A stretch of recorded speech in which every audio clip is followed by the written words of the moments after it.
Hi friends, కంది powder ఎలా చేసుకోవాలో చూద్దామండి. ఇన్స్టెంట్గా మనం పప్పుచారు చేసుకోవడానికి బాగుంటుందండి. ఇదిగోండి కందిపప్పు, పెసరపప్పు, అలాగే పచ్చెనపప్పు. ఇదిగోండి మెంతులు, మిరియాలు, అలాగే ధనియాలు. ఇదిగోండి ఒక 10 ఎండుమిర్చి. ఇప్పుడు పచ్చెనపప్పు వేపుకుందామండి. అవి దోరగా వేపుకుందాము సిమ్లో పెట్టుకుని. ముందు పచ్చెనపప్పు వేపుదాము. అలా వేపుతూ ఉండాలండి దోరగా వేగేదాకా.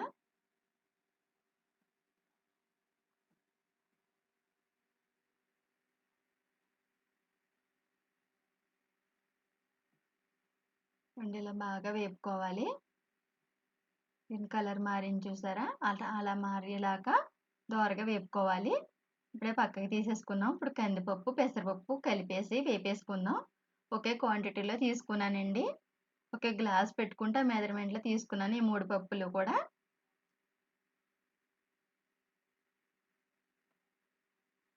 మనం ఏ కప్పు అయితే పెడతామో ఆ కప్పు కొలతలో తీసుకున్నాను. కందిపప్పు, పెసరపప్పు, అలాగే పచ్చెనపప్పు కూడా.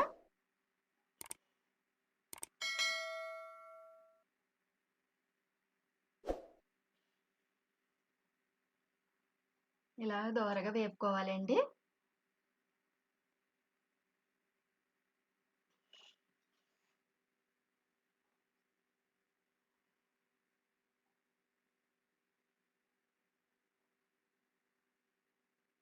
ఇలా బాగా వేగేదాకా వేపుకొని పక్కకి తీసేసుకుందాం ఇవి కూడా. ఇప్పుడు ఇవి మెంతులు,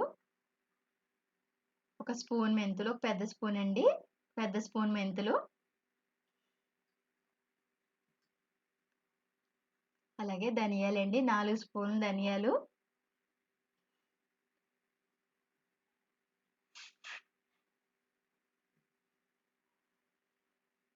ఇప్పుడు ఇదిగోండి దాల్చిన చెక్క, అలాగే బిర్యానీకి సంబంధించిన ఇకండి పువ్వు అది వేసాను కొంచెం టేస్ట్ కోసం. అవన్నీ బాగా వేపుకోవాలి, దోరగా వేగాలి.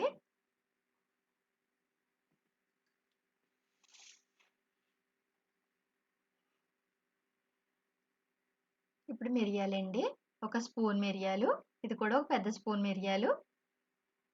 ఇవి కూడా వేసుకొని బాగా వేపుదాము. అన్నీ కూడా దోరగా వేపుకోవాలి.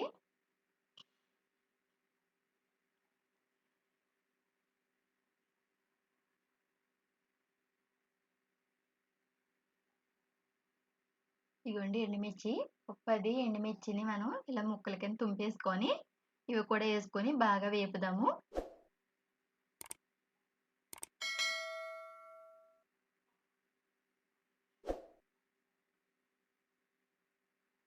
ఇవన్నీ బాగా అన్ని బాగా వేపుకోవాలి, దోరగా వేగనివ్వాలి.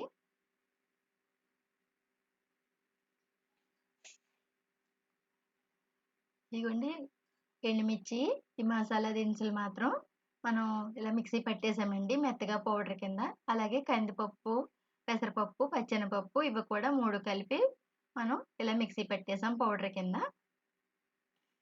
ఇదిగోండి ఎండుమిర్చి, మనం మిరియాలు, అలాగే మెంతులు అన్నీ కూడా మిక్సీ పట్టేసాం కదా, అంతా ఇందులో వేసి కలిపేసుకోవాలి. అలాగే మనం ఇంకోటి జీలకర్రను, వాము కలిపి పౌడర్ చేసేయండి, అదొక స్పూను, ఇదొక స్పూను కూడా, అది కూడా కలుపుదాము. ఇప్పుడు నచ్చితే లైక్ చేయండి ఫ్రెండ్స్, సబ్స్క్రైబ్ చేసుకోండి, మన ప్రియా ఫుడ్ ఛానల్ని ఆదరించండి ఫ్రెండ్స్. ఇదిగోండి ఇప్పుడు ఇది వాము, జీలకర్ర, అదొక స్పూన్, ఇదొక స్పూను పౌడరు ముందుగా మిక్సీ పట్టేసాము, అది కూడా కలిపేసుకున్నాం ఇందులో. ఇంకా కంది పౌడరు రెడీ అయ్యింది. మనం చారు పెట్టుకున్నాక అలా చేసుకుంటే బాగుంటుందండి.